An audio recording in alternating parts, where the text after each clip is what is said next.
এগুলা তো আমরা চিন্তা ভাবনা করি, কিন্তু দিনই জ্ঞানের একটা ভান্ডার খুঁজে পাওয়া যায়। যেমন মনে করেন আমরা যে দুইটা দল মূলত বাংলাদেশে এখন প্রধান, তাই না? একটা হচ্ছে বিএনপি আর একটা হচ্ছে জামাত।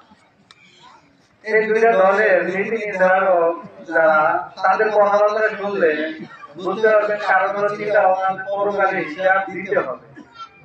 আমরা যদি খালি একটা কোন কাজের দায়িত্ব দেওয়া হয় আপনাকে, আর এটা যদি পরবর্তী হিসাব নেওয়া হয়, তাহলে আপনি কাজটা কিভাবে করবেন?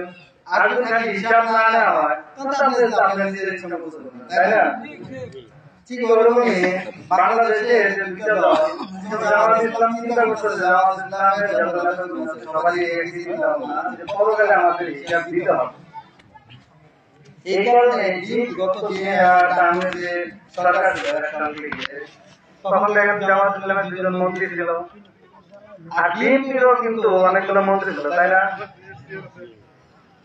দুর্নীতিতে 5 বার চ্যাম্পিয়ন হয়েছে তখন, কিন্তু জামাতের যে দুজন মন্ত্রী ছিল তাদেরকে একটা দুর্নীতি ফিরে পাওয়া গেছে না। তাদের চিন্তা ভাবনা ছিল পরকালে আমাকে আল্লাহর কাছে হিসাব দিতেই হবে, কিন্তু অন্যান্য যারা ছিল তাদের তার এই চিন্তা ভাবনা ছিল না, যার কারণে বাংলাদেশ দুর্নীতিতে চ্যাম্পিয়ন। ঠিক এখন যে নির্বাচনের সামনে আসতেছে, বিএনপি এখনই বলতেছে যে আমরা শরিয়া আইন মানি না, ইসলামকে তারা মানে না, শরিয়া আইন যারা বিশ্বাস করে তারা ইসলাম মানে না। যারা বলে ইসলাম মানে তাদেরকে পরকালে হিসাব দেওয়ার কোনো ভয় আছে? কিন্তু যারা বলে যে আমরা কোরআন অনুযায়ী নিজের জীবন পরিচালনা করতে চাই, এবং শুধু নিজের জীবন না, পরিবার থেকে শুরু করে রাষ্ট্র পর্যন্ত আমরা এই কোরআন অনুযায়ী পরিচালনা করতে চাই, তাদের মনে তো আল্লাহর ভয় আছে, তাই না? পরকালে হিসাব দিতে হবে, তাহলে তো আর দুর্নীতি করবে না, ঠিক কিনা? চিন্তা করেন, এই যে আমরা গোলামী জীবনে পড়ছি 1757 সাল থেকে, পলাশী যুদ্ধের পর থেকে, এই গোলামী জীবন কি এখন তো শেষ হচ্ছে আমাদের?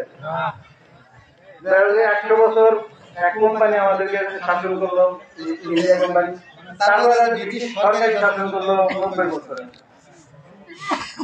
তারপরে পাকিস্তান আমাদেরকে শাসন করলো বেশ কিছুদিন, আবার পাকিস্তান থেকে আমরা এই দেশে আসছি, বাংলাদেশ স্বাধীন হলো, তখন দেখেন বিভিন্ন সরকার, যার বাড়িতে টিনের একটা ভাঙা ঘর ছিল, তার বাড়িতে দেখা গেল 500 টাকার পরে বিশাল বড় অট্টালিকা, তাই না? আশেপাশে চলে গেলাম নারায়ণগঞ্জের দিকে তাকায়, এটা কিন্তু আমরা দেখতে পাই। এটা কিন্তু দুর্নীতিমূলক যারা একটু সমাজ সচেতন, তারা খেয়াল করলেই বুঝতে পারে এই যে দুর্নীতিগুলো কেন হইতো।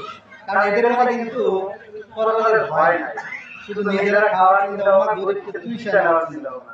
এই যে আমাদেরকে তারা গোলাম বানিয়ে রাখছে। কিছুদিন আগেও এই যে 5 তারিখের ঘটনার আগে উত্থান, এর আগে কিন্তু আমরা দেখেন প্রকাশ্যে একটা প্রকাশ্য ভালো জায়গা করতে পারি, ভয়ে ছিল মনের ভিতরে, কখন মানে পুলিশ ধরে যে আমি বই যায়, তাই না?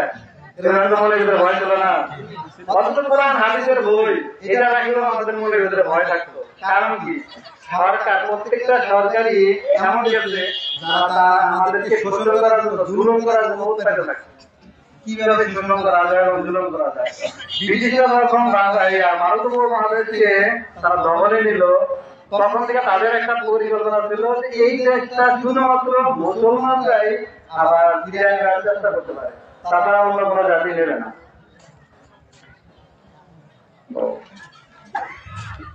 তো তখন থেকে তাদের চিন্তা ভাবনা, এই মুসলমান জাতিকে যদি আমরা দাঁড়ায় রাখতে পারি, তাহলে আমাদের ক্ষমতা দীর্ঘায়িত হবে, তাছাড়া দীর্ঘায়িত করা সম্ভব না। এই দেখেন 1858 সালে দিয়ে একবার ব্রিটিশ বিরোধী আন্দোলন শুরু হয়েছিল, তারপরে কিন্তু ইন্ডিয়া কোম্পানির হাত থেকে ব্রিটিশ সরকার দেশটা নিয়ে নেয়। এই যে একের পর এক মুসলিম শাসকরা, মুসলিম সাধারণ ইমানদার মানুষরা এই সরকারের বিরুদ্ধে এই আন্দোলন গড়ে উঠেছে। এটা তারাও বুঝতো যে যদি খালি মুসলমানদেরকে দাঁড়ায় রাখা না যায়, তাহলে আমরা ক্ষমতা দীর্ঘায়িত করতে পারবো।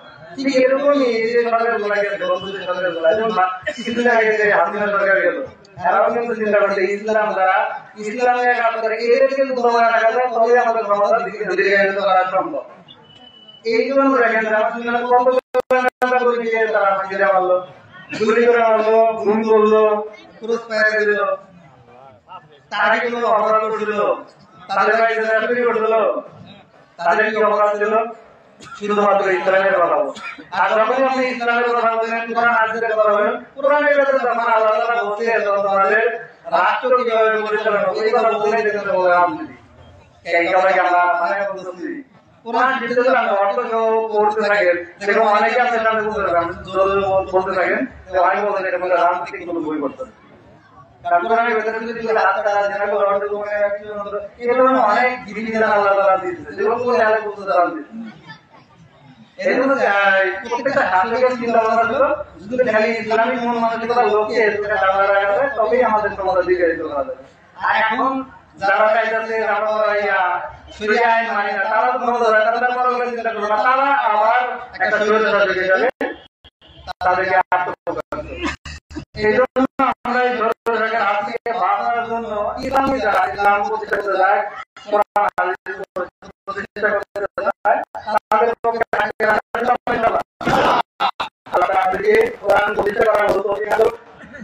সামনে জামাত ইসলাম ক্ষমতা ইনশাআল্লাহ আমরা আশা করতে পারি যে বাংলাদেশে কোরআনের আইন প্রতিষ্ঠা হবে, ঠিক না?